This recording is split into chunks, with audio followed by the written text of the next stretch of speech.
Saskia Kort Chick es directora de ESG Research en AllianceBernstein. Saskia, good morning. Good morning. Thank you very much for having me. We want to talk about is modern slavery. What is modern slavery in our times? Modern slavery is a crime driven by greed. Around 50 million people around the world are a victim of practices like forced labor, wage theft, deceptive recruitment practices, and forced marriage.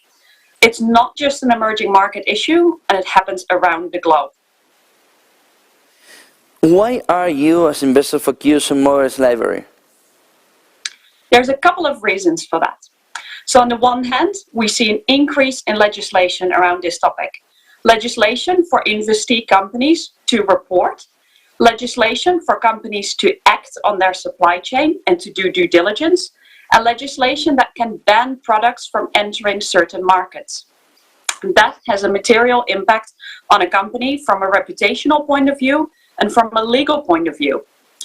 If you combine that with an increased interest in social issues that we see in both in the media as well as in society, we think that this can really be a material issue for a company. As investors, it's not only the right thing to do to investigate how companies are managing both these risks as well as the opportunities, it can really help us as investors to drive long-term return for our clients. How are you integrating it in your investment process? So we have developed a three-step process that is really aligned with our approach as fundamental research manager.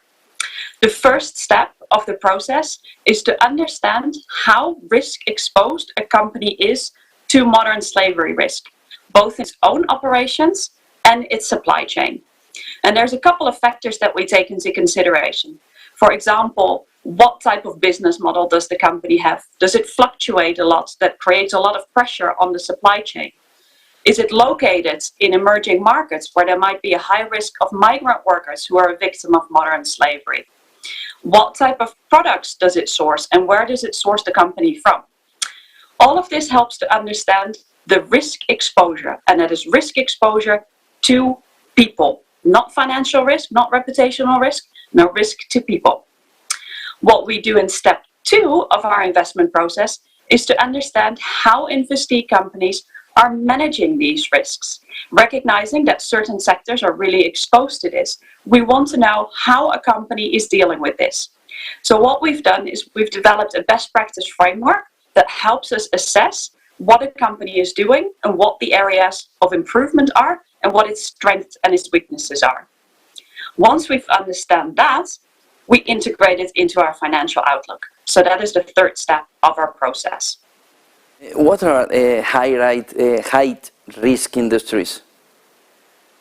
So there's a couple of high risk sectors and industries, and often it's driven by a larger labor force really focusing on manual labor, whereby it's more easily to treat people as a commodity. So one individual can more easily be replaced by another individual.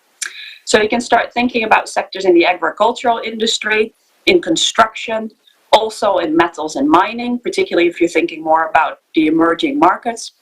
But most people would be familiar with the apparel industry if you start thinking about things like the sweatshops. But it's not just the sweatshops that put clothes together, but also the cotton and the raw materials that go into that. The construction industry. So there's a whole range of industries that may be exposed. And I think it's important to understand that you then need to identify how companies on an individual level are managing these risks. Just because you're a company in the apparel industry doesn't necessarily mean that you're really poor at managing these practices. And that's really what our investment process is focusing on. Important question about investors. Can investors have an influence on companies? Yes, I certainly think investors can have an influence on companies. And I think the financial sector plays a key role to detect and disrupt modern slavery. As investors, we can leverage our voice through our engagement process with companies, but we also have a role as shareholder whereby we can vote on our proxies. Not only is this the right thing to do for the victims of modern slavery, but we also think that there's a material financial benefit for our end clients. If we understand modern slavery better, what the risk and the opportunities are, we have a more holistic view of our investee companies, and that helps us take better investment decisions. And leveraging our influence through our engagements, we can drive positive change at investee companies. That leads to better practices, and that can help a company be more sustainable, which can lead to better financial returns. Thank you very much, Saskia Kort Chick, Director ESG Research en AllianceBernstein. Buen día y buen negocio. Thank you for having me. Good day, good business. 9:32 de la mañana, con la mirada puesta en lo que está diciendo ahora mismo Lindner, el ministro.